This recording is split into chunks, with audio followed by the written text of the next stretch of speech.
Hey everyone, thanks for listening to the GTM.news show. I got Anthony Cannata here with Audience Plus. Thanks for being on the show. Of course, Taylor. Thanks for having me. Appreciate it. Yeah, I've been just talking just a second ago with Anthony about kind of how I've came across him and whatnot, and through different groups, communities, LinkedIn. He posts a bunch of great content around kind of this topic of owned media. And especially in 2023, as folks are looking for GTM efficiency, growth efficiency, kind of want to bring him on to talk about what is owned media, what's the significance of it, and how can B2B organizations leverage it. So let's just jump right in, Anthony, and talk about how do you define what is owned media and maybe what is not owned media, and kind of just laying down a definition for the audience. Totally. Well, what's interesting, the more I'm learning about this space is that owned media is actually a lot less about the media itself and a lot more about just this idea of building a direct relationship with your audience, building this intimate relationship where you as a marketer or as a brand are serving them through your content, through your digital programs, your events, whatever. And through that sort of exchange of value, they are learning from you. They are feeling inspired and getting educated within sort of the space that you're sort of operating in. And the exchange of value is they give you their email address and they want to hear more. They're subscribed to you and your brand. And you hit the nail on the head when we're coming into a year like 2023, where it's all about efficiency. The way we've sort of thought about the marketing mix at a super high level, this is like less in practice, more in like the textbooks of marketing maybe we studied back in the day, was earned media, owned media, and paid media. And what we found is paid is getting extremely expensive, very competitive. And what we're finding is even those leads tend to convert pretty well because we fine-tuned those landing pages. But those leads are, in my experience, represent the cohort of pipeline that doesn't actually convert all the way to revenue, or at least not at the same clip as some of the other kind of cohorts. So we're seeing this almost rebellion against paid media happening. Companies like Airbnb publicly stated they moved their search budget off of search and onto owned branded content, and they've seen even better results, much more efficient growth as a result. And then we have to look to earned media, and earned is sort of funky because we kind of think about PR and some of those earned components. I think that certainly our relationship with like the press is changing a lot over time in the B2B world. But I think about this too through the lens of just rented channels in general. Think of social media, where we have our organic reach beholden to an algorithm that we don't control. And so if we say if we put like the word link or heaven forbid, drop a link into a post on LinkedIn, we get, shadow banned effectively. Like we get a third or a fifth of the impressions we otherwise would get. And so from a social media perspective, just getting so much harder to get your story told and to reach your audience there. Then you think about search marketing, and through, I think SEO, it's a rented channel for us. We're beholden to Google's algorithm. And with that, again, it's getting just very competitive and so much harder to rank on search. And so people are thinking about, how do we think about search from a different perspective? And then finally, we think about, what did I hit here? Social search content networks like YouTube or Spotify or Apple Podcasts, where we distribute our content. Great for getting some eyeballs, but we don't get any engagement data, any real sense of, okay, who's actually listening to our stuff or watching our videos or whatever. We get just sort of web analytics data, like a aggregate number of listens or views or something to that end. So I think I say all of this, a very long answer to your very direct question, is we in marketing have to start thinking about these rented channels, start thinking about how we leverage paid, all for the purpose of building an owned audience, building a audience where we have a direct relationship. And through that relationship, we eventually, we nurture, we build kind of, we educate and inspire and entertain. And then over time, we convert that audience base into revenue. Super helpful, Anthony. Thanks for sharing. Yeah, as I think about even just the past 10 years in B2B, and I actually kind of coined it as like, especially for SaaS, it's been kind of like the golden age of SaaS, right? Like plenty of money to go to market. Yeah. No one really was it was this growth at all cost, right? And so we're looking at all these different channels you just mentioned. It was, no one cared as much as they do now in regards to what is the return. And I think that's also, even the pandemic, we saw like at the beginning of the pandemic and through the first 2 years of the pandemic, there was, this entire move to remote work. And so people are using social networks more. And so actually the cost went down for a while. And then you got this interesting mix where we've had a really good, basically the past 10 years in a lot of regards. But now I think we're even seeing even more competition in the B2B space. So it's more competition. There's, recession, the valuations, we have less marketing dollars. And so all those channels were expensive before, we just didn't care as much. And now I think to your point, how do we get creative and think about it differently? And I really appreciate how you define to owned media being that relationship, being that building that subscription. Can you talk to me a little bit about how do you define kind of the difference, especially for the marketing audience and maybe for the non-marketing GTM leaders, maybe using MQL as a marketing qualified lead. Sure. How do you define what a subscription-based marketing qualified lead, how is that different from how we've looked at generating leads before? Totally. Well, the example I've talked about often is what can we learn from, what industry can we learn from that's kind of had some similar headwinds? And the one that I often reference now is the consumer media industry, because they've had this idea of a subscription for some time. And for them, they are very active in rented channels like social and YouTube and all of these things, but they have a different kind of mentality for how they're using them.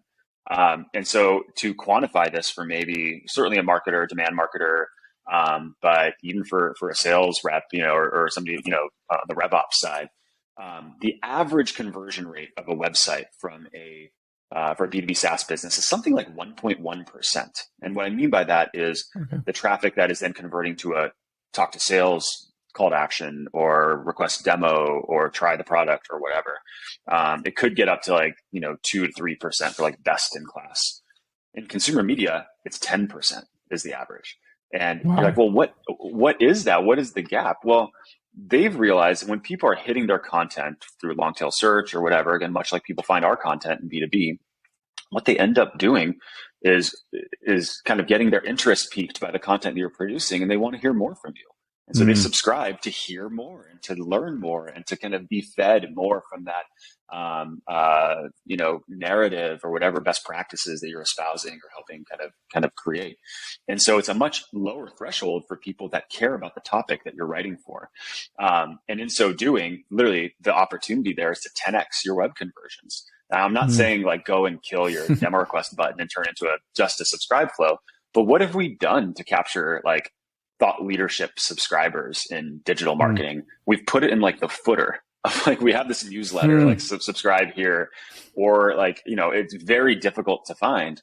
And when we look to consumer media, a lot of companies are building certainly their performance content to drive SEO and all that, but they're creating a lot of content, some of which is gated not at the content level, but for people that want to become members of their audience. They want to subscribe to their thought leadership. You can get access and privilege to a exclusive podcast, a exclusive video series, an exclusive event, a live event that we're hosting. And through all of those, that sort of positioning of the subscription value proposition, you're able to better capture some of that audience that is, again, not ready to buy. That's fine, but they're getting engaged. They're getting deeper and deeper with your brand. And I think audience engagement is the highest correlated indicator to a pipeline conversion or a revenue conversion down funnel. Super cool. Thanks for sharing. I love that. And I love that comparison in content, even news outlets or other folks that are focused on just creating that user base, creating that engagement. And I'm curious your thoughts, especially the past, since it's been so focused on growth at all cost. Yeah. In your opinion, obviously generalizing the industries, but what are your thoughts on, have we focused from a marketing side, maybe even from a sales side? We've been optimizing so much for growth that we've forgotten about the relationship and building a relationship with folks pre-sale. What's your thoughts on that? I know you kind of hinted at that a little bit in a couple different areas.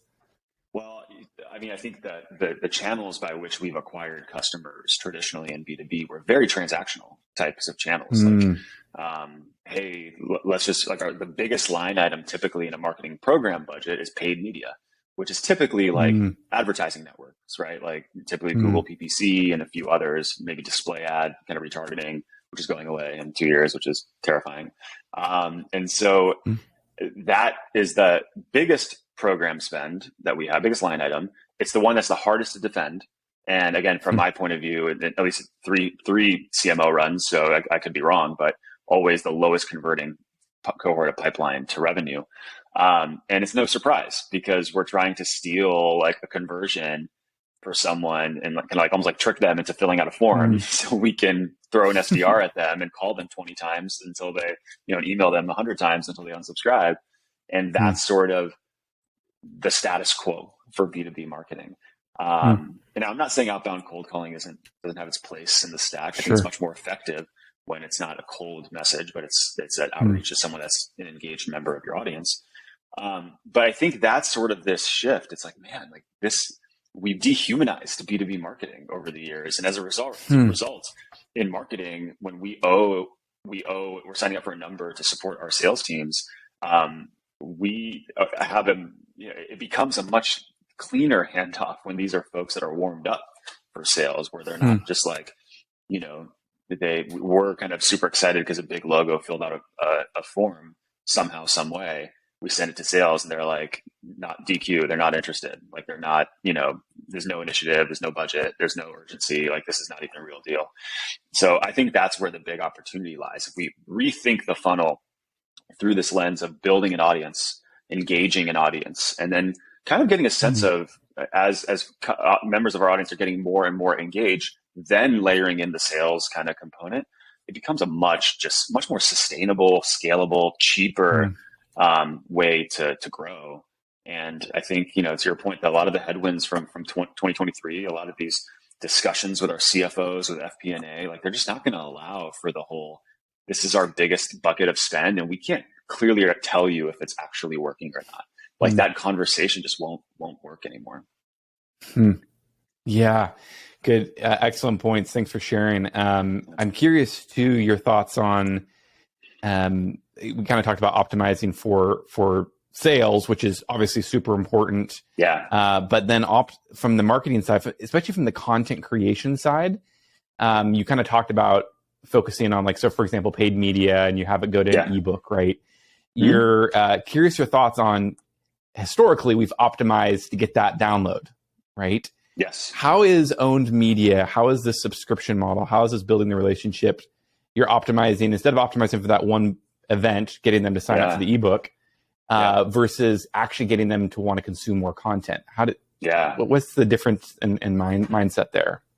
I think the big kind of transformation here is not gating a piece of content anymore, but gating access to membership for your brand. And it's a different, it might be subtle in terms of implementation, but I think it's sending a much different signal to the market and using other language. Like typically, I think we're just saying sign up for a newsletter is really all we say.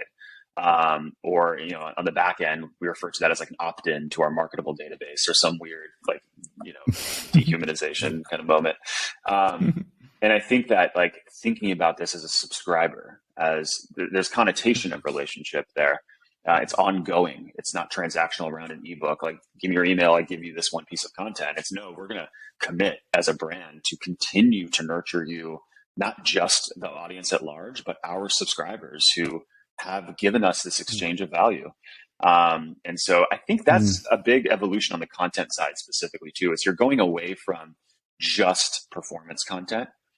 You can't get away from it completely. There is some table stakes content that has to happen to improve your organic search and all that.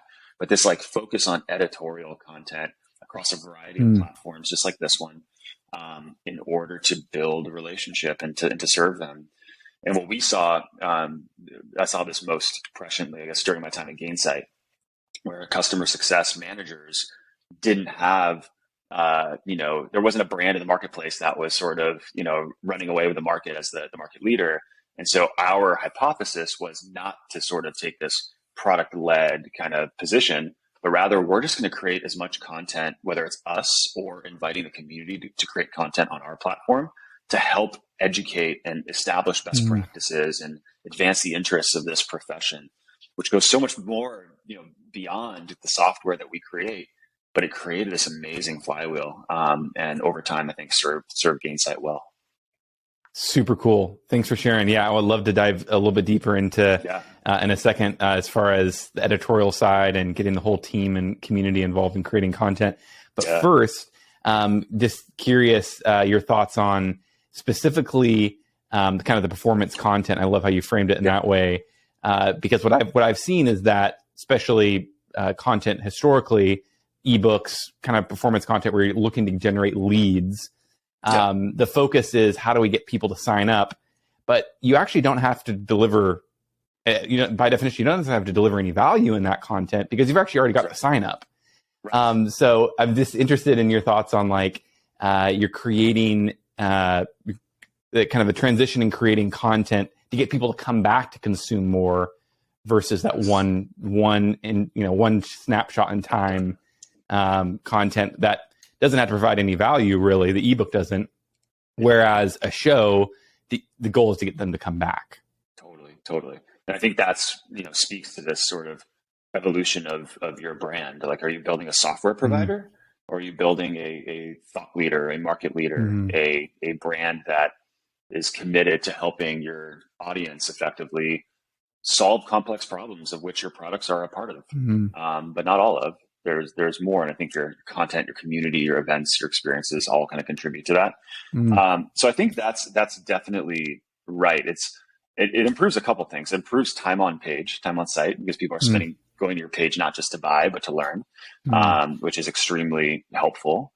And beyond that, as you sort of release more programs across all of those different formats, again, let's say you have a road show that you announce or a monthly virtual office hours or all of these different things, there's always something new for your subscribers to be tuning in. And, I think we might address this a little bit later, this idea of cadence, like making sure that we're not overthinking quality, but really focusing on constantly delivering new programs. And in a way that may not, in a way that's sized appropriate to your team. Like it might be one thing a week. It might be, 5 things a week if you have a big, content team. But the idea of thinking about your brand as a network, almost like a NBC or whatever, where you have these shows, they come across on all these different formats. There's a newsletter, there's a video series, there's the written word, and that keeps people feeling like there's something new. There's a piece of new value for me to go and revisit. It also creates a sense of belonging, almost of I'm a part of this community where I am being fed around this topic that I deeply care about. That's going to help me in my career. So a very human kind of thing that keeps people, I think, coming back for more to learn. I love it. And I think you're just hitting on one of my favorite underused words, or maybe not appropriately used words in B2B growth is relationship. And something I think you said it earlier, we've focused everything on growth at all costs. And so we've taken out that customer experience, taken out that relationship, taken out how's the person on the other end of the experience? What are they experiencing, right? And it's all been optimized for leads and ultimately sales, which are great. But if you optimize for those things, you may not get either. And I love this approach of, hey, it's almost counterintuitive in a lot of ways of building an audience and using marketing as a vehicle to ultimately build an audience, and attention is everything, right? I think as marketers, we realize that.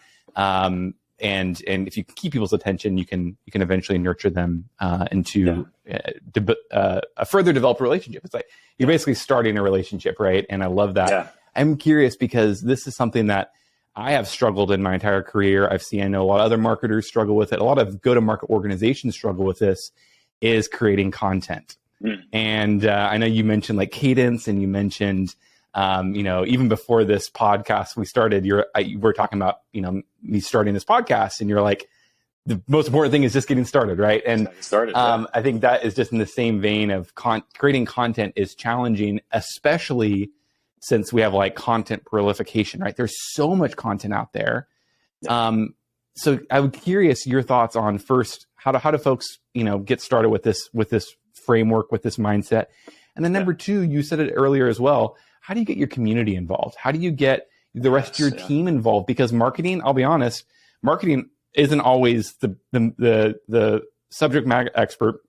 They aren't always the thought leader, right? They can be, but it's not necessarily inherent that marketers, for example, my day job, I work in the accounting industry. Our software helps accountants, CPAs. Yes. I'm not an accountant CPA, right? So how do I create content? How do I help our organization create content for CPAs and accountants?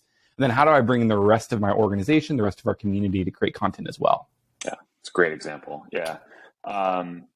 So, we've been at this from a content creation perspective for about, I've been at it for 15 years, but me as Audience Plus for about 3.5 months, coming up on 4 months. We're a team of 2. And we've been trying to basically walk the walk and try to run a media company while on the back end, we're building a software company.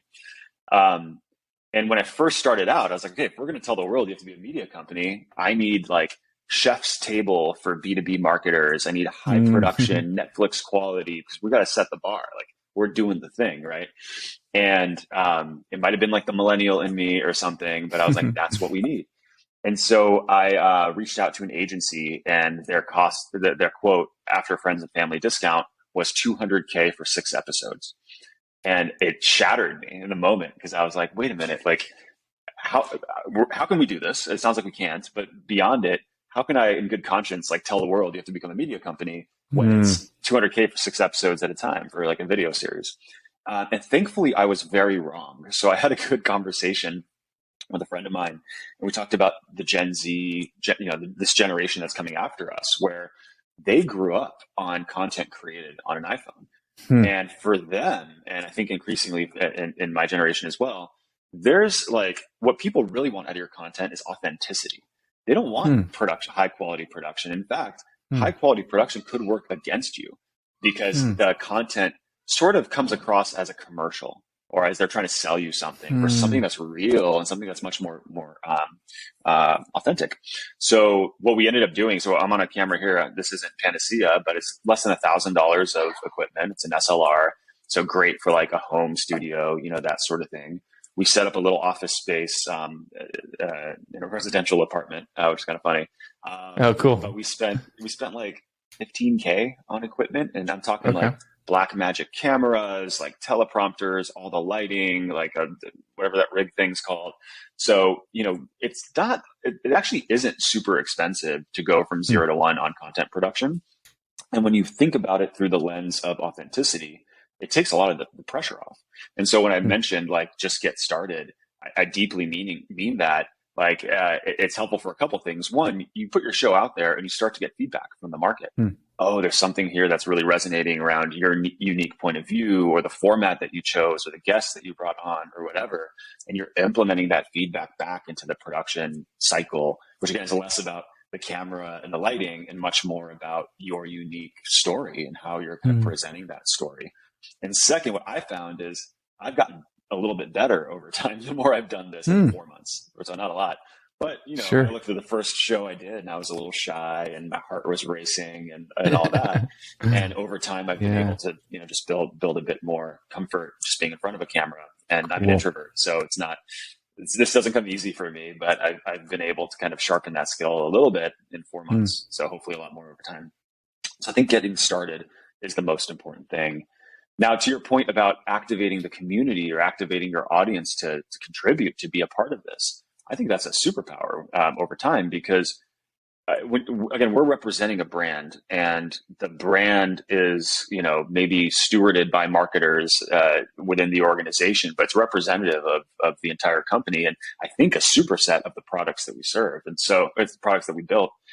So if we want to go and build a media property or whatever around the brand, going back to this metaphor of thinking about it like a network is the most, I think, the most kind of compelling way to do that. And so if it's just us, if it's just me on stage behind the camera all the time, on the mic, whatever, that's fine. And, I better be good, and I better have something good to say, like, people, in different ways. But it becomes this very powerful thing when you're able to get other people within your personas to share their voice and their lessons and their scars and everything that they're bringing to that's shaped their experience, and tell that story through your network, through your property. And by doing so, a couple things happen. For them, they're able to have a platform. They're able to share their story, build their credibility in the market. They're able to build their professional brand. So it's a very powerful kind of opportunity there for them. And by the way, I don't think about it this way, but that could also turn into a partnership or a customer relationship or something too. Yep. Again, think about the relational kind of start there for that moment. But also, you're leveraging their brand equity, be they customers or not, to enhance the brand equity of your platform. So it's no longer just us standing on stage telling you how to be great accountants or CPAs or kind of find a work-life balance during tax season, like whatever, all these things. No, you're hearing it from the voice of the audience, and we are just the vehicle for that. We are just the platform by which that conversation happens. I think it's a very powerful idea. One in the consumer world, I think they've understood, but not so much in B2B land yet. Yeah, thanks for sharing. I keep coming back, and I'm sure I heard this somewhere else, but this idea of curating versus creating. And I think this idea of, even in my show, I'm not an expert on owned media. That's why I had you come on, and I want to curate the conversation, right? Versus necessarily having to create it. And it takes off a tremendous amount of pressure for me to be an expert that I'm not in, right? And I think that's getting past that mindset. And I think especially too, when it comes to content in general, is since there is so much content out there, being a curator, finding the best of the best, right? Yeah. And bringing those voices forward. So super good. Well, I know we're just about out of time. Thanks so much for coming on, and really appreciate you chatting. How can folks get a hold of you, follow your content? Yeah. Well, not surprisingly, if you go to audienceplus.com, you can subscribe there for free. We produce a ton of content around owned media. So if any of this resonated with you and you're thinking about, okay, how can I build an owned media program from scratch? How can we scale and change our traditional content marketing into more of an owned kind of strategy?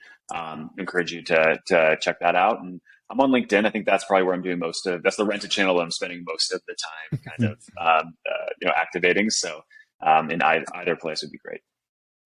Thanks, Anthony. Yep, it's worth the subscribe. I subscribe and enjoy your newsletter and also your shows and videos. So awesome. Thanks again. Thanks for listening, and I'll see you around, Anthony. Thanks so much. Thanks, Taylor. Bye-bye.